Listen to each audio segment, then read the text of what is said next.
Reading from Matthew chapter 15, beginning from verse 21. Jesus left that place and went away to the district of Tyre and Sidon.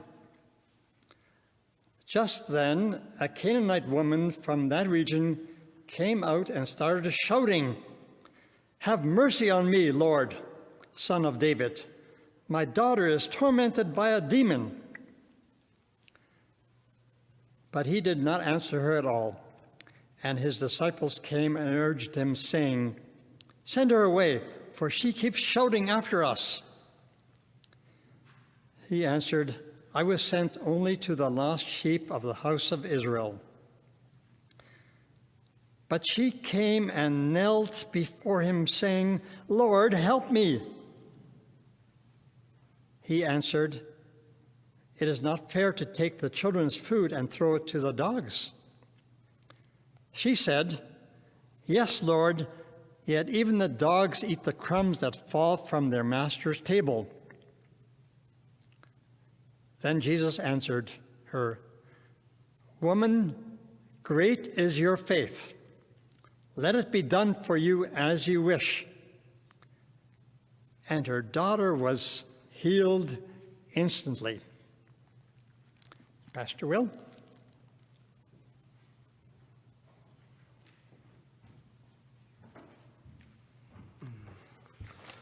Thanks, Hugo, for the reading and for the tribute this morning.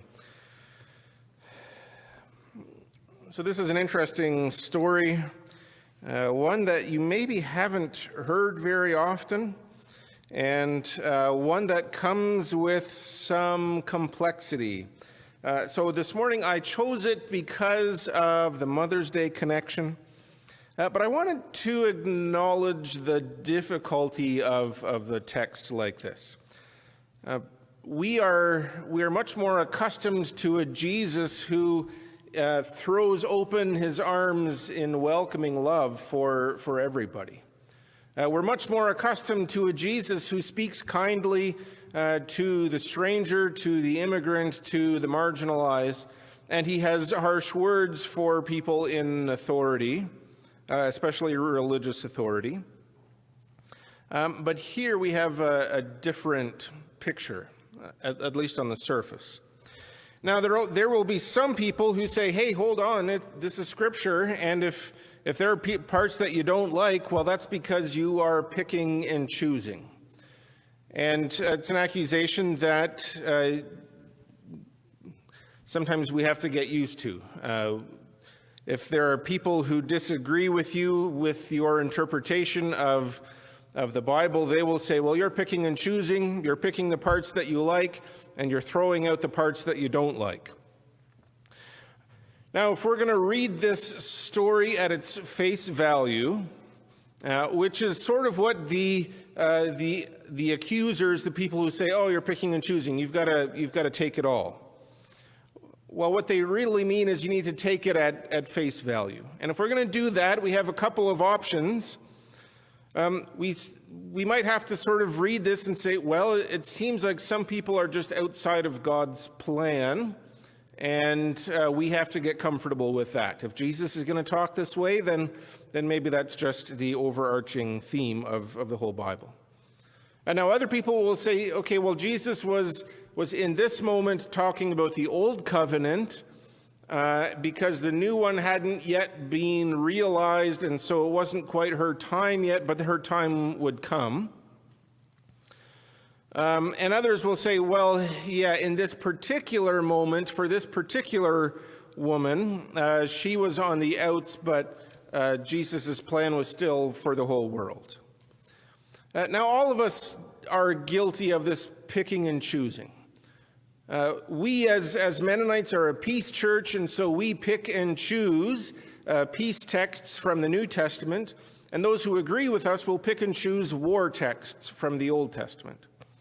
And it isn't that the Bible is kind of a trivia contest where you have to memorize more facts, and as long as more of the facts that you agree with exist than the facts that you disagree with, then your side wins. That's not it at all. We are trying to build a bigger, healthier, more beautiful picture of what the gospel is and how it works. But sometimes there are things that are going to be a little bit outside of that. We all pick and choose the parts that we like. We pick and choose the things that we like about people. If we couldn't pick and choose the things that we liked, nobody would own a cat, I think. We pick and choose the things that make us happy, and we take the bad parts, we contextualize them, and we set them aside, emphasizing the good. So picking and choosing isn't the problem, but the filter that we use to do the picking and the choosing. So what would be your filter for a story like this? If you have a group of people that you just don't like, people that you're suspicious of, that you've had bad dealings with, that you just have bad memories of, well, if this is your experience, this can become your filter. And you would say, well, Jesus saw this woman from Canaan, and she represented to him a group of people who were untrustworthy, and so that's why he spoke harshly. And then the dangerous part is, if Jesus spoke like that to people, I can do that. So then that becomes the filter. The filter sometimes is the result that we want. When we read that back into the story, then we get to take it back out unaffected. Another group of people will use a filter for this, and that's their systematic reading. They have constructed in their minds a system, an ordered way of reading the scriptures, and within that system, if there are a few people who become victims of that, doesn't matter because the system itself is fine. And so when we value systems and organized ways of reading things over people, well, that becomes our filter for reading this story, and it becomes our filter for interacting with people that have an inconvenient presence in our stories. But if your filter is the cross, if your filter is an experience with Jesus who is willing to die and suffer for his enemies, for the people of the whole world, if you're going to read this story through that filter, then there's some discomfort. And some people will say, well, if you're uncomfortable, it's because you're not a good enough Christian, so just come to terms with it. And then in response, some of us will say, well, okay, then I'm just not going to read that story very often. So I'm going to add another filter today. Today, motherhood will be our filter for this story. So when we read this story, either as mothers ourselves or emphasizing the role of motherhood, how does that story change? And I'll get to that in a little bit. There are some contexts to this story that I want to get into. So Jesus is in the region of Tyre and Sidon, two cities that are along the coast of the Mediterranean. And I looked into it. The city of Tyre is still there. It has a different name now. It has a long history of interacting with empires. And when I do this kind of research, I always think, boy, I'd love to visit that place. And of course, these days, boy, I'd love to visit anywhere.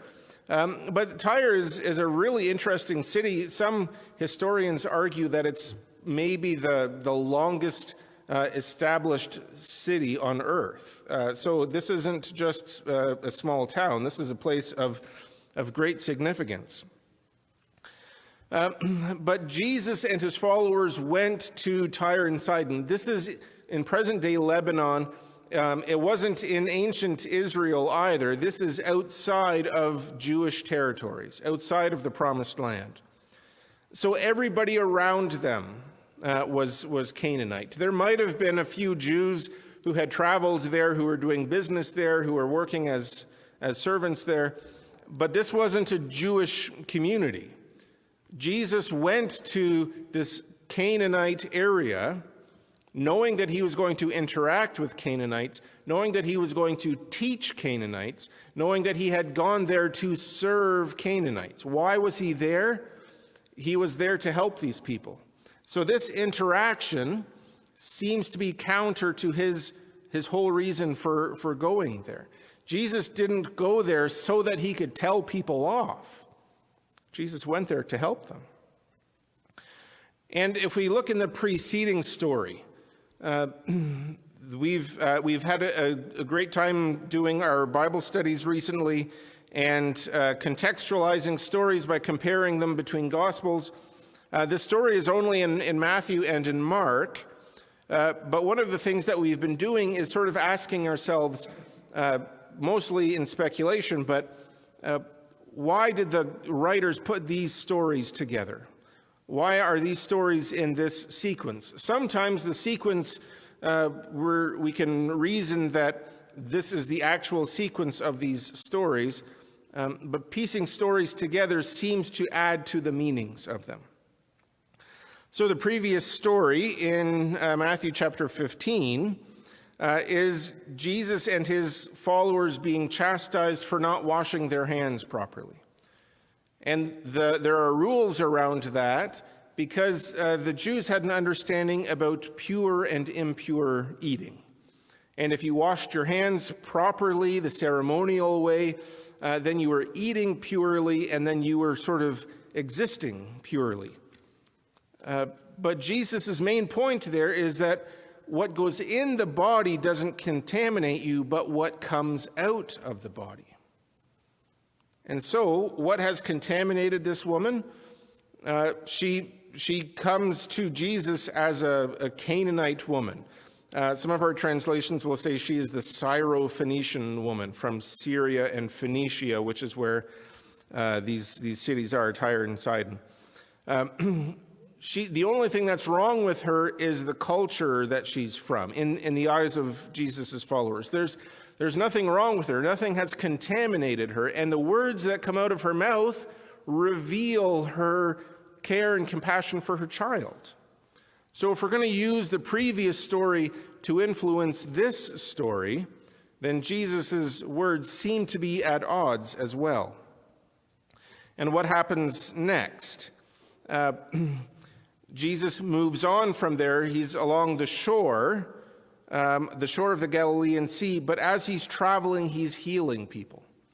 Jesus travels around and he's healing people, and he doesn't discriminate between Jews, between Canaanites, between Samaritans. He heals and he teaches everyone. This is the context within which this story happens.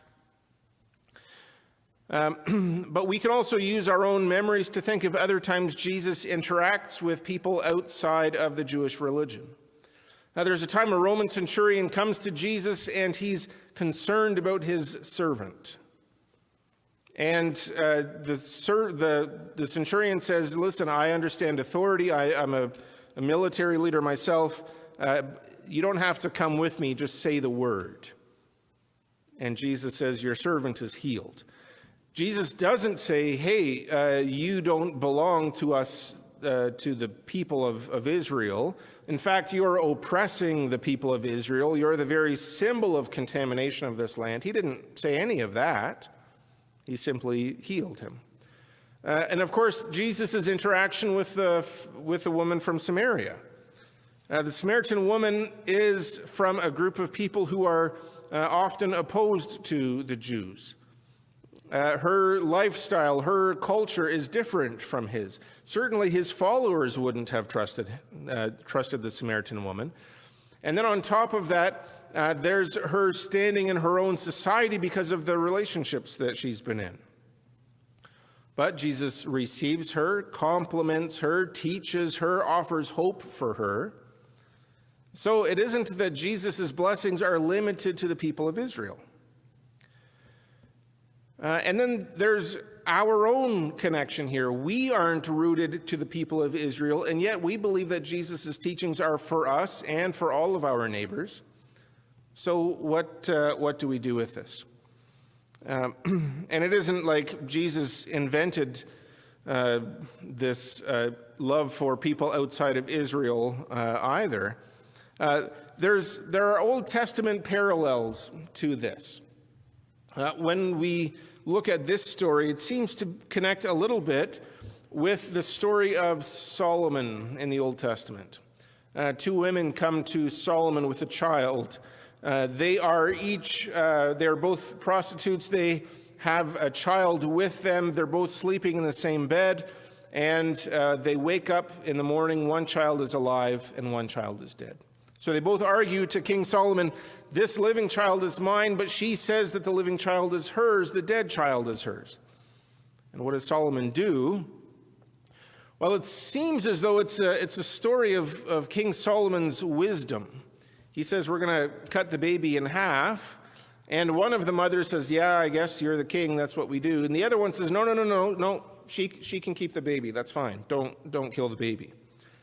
Solomon knows, of course, as all of us would in that moment, as soon as the woman objects to spare the life of the child, that's obviously the mother. That's not a story of Solomon's wisdom, it's a story of a mother's love, of a mother who's willing to stand up to the king to say, no, let's not do what you say, I retract everything. The mother in that story is willing to accept punishment, willing to accept scorn, willing to accept even separation from her child in order to spare the life of the child.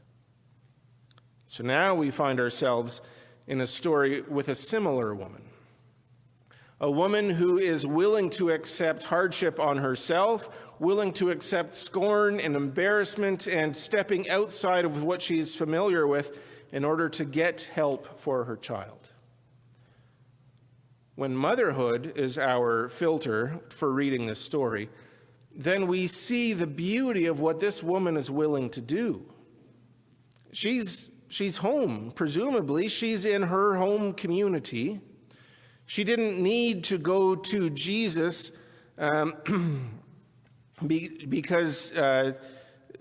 because she was surrounded by her own doctors, her own cultural wisdom. But she found something new with Jesus. We don't really even know what she believed before, faith-wise. We don't know what she believed afterwards. But she was desperate for her child. And she had heard that Jesus could do this, and so she was going to do anything that she could to get that help. She was going to accept judgment. She was going to accept scorn so that she could help her child. So when all of that is factored into this story, it seems obvious to me Jesus isn't saying this because he believed she was impure, because he believed that this was appropriate ways to talk to somebody. He was doing this to emphasize to his followers and to everybody who would hear this story afterwards the power of this woman's love. The incredible faith that she had in his power. And when we read stories through these lenses, we start to see different meanings. A lot of times we read the Bible looking for strength. And we think that we're starting with some of our strength, and we read the Bible to just get a little bit more. But the Bible wasn't written to help the strong get stronger.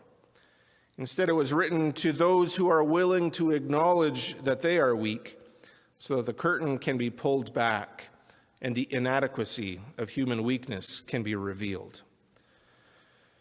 The ugliest part of this story is that Jesus, who we believe is the Word of God, the Logos of God, the wisdom and the meaning of God's essence in the form of a human, that Jesus would call someone a dog.